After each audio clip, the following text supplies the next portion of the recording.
নমস্কার বন্ধুরা, আজকে শুক্লা রান্নাঘরে তরমুজের জুস বা শরবত হবে আর শসা লস্যি। এর জন্য শসা তরমুজ নিয়ে নিয়েছি, আমি দু রকমের করব। আমি প্রথমে শসা লস্যিটা বানিয়ে নেব।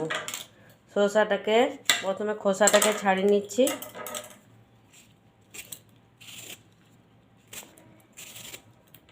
আমি যেহেতু 1 গ্লাস বানাবো, 1 গ্লাসের জন্য একটা শসাই যথেষ্ট।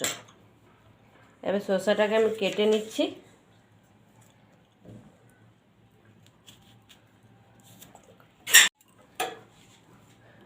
ছোট ছোট করে কেটে নিচ্ছি, খুব ছোট করার দরকার নেই, যেহেতু আমি মিক্সিতে করে পিষে নেব।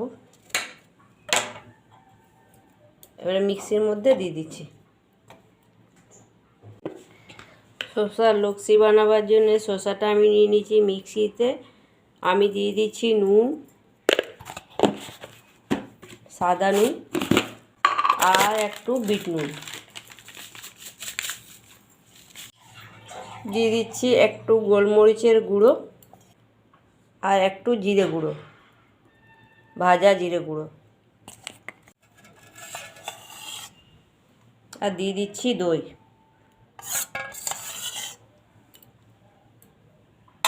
টক দই দিচ্ছি আমি। আর দিয়ে দিচ্ছি জল। এবার ভালো করে আমি একটা মিহি পেস্ট করে নেব। আর দিয়ে দিচ্ছি চিনি। আমার শসা লস্যি হয়ে গেল। আমি উপর থেকে কেটে একটা শসা ডেকোরেশনের জন্য দিয়ে দিচ্ছি। আমার শসা লস্যি হয়ে গেল এক ধরনের। এবারে বানাবো তরমুজের জুস বা শরবত। আমি তরমুজটা নিয়ে নিয়েছি। এবার তরমুজটা আমি কেটে নেব।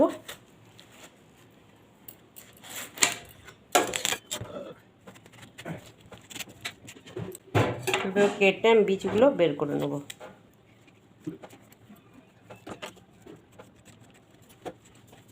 তরমুজটা মিক্সিতে করে নিয়ে নিয়েছি ছোট ছোট করে কেটে, আর যতটা সম্ভব বীজগুলো আমি বেছে নিয়েছি।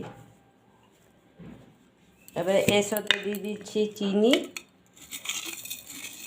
আমি 1 চামচ চিনি দিচ্ছি। তরমুজটা যেহেতু মিষ্টি আছে, আপনারা যদি মিষ্টি বেশি খেতে পছন্দ করেন তখন মিষ্টির পরিমাণটা বাড়িয়ে দেবেন।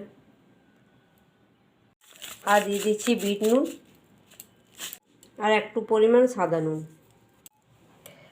আর দিয়ে দিচ্ছি গন্ধরাজ লেবুর রস।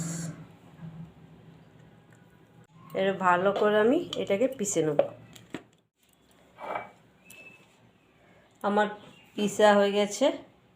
আমি এবারে ছেঁকে নিচ্ছি, যেহেতু 2-1টা বীজ থাকতে পারে।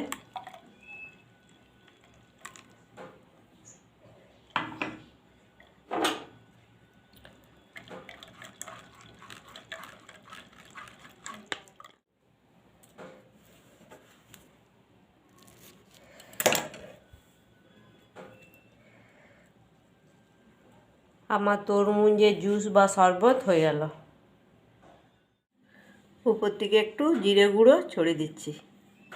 আমি 1 টুকরো করে বরফ দিয়ে দিচ্ছি।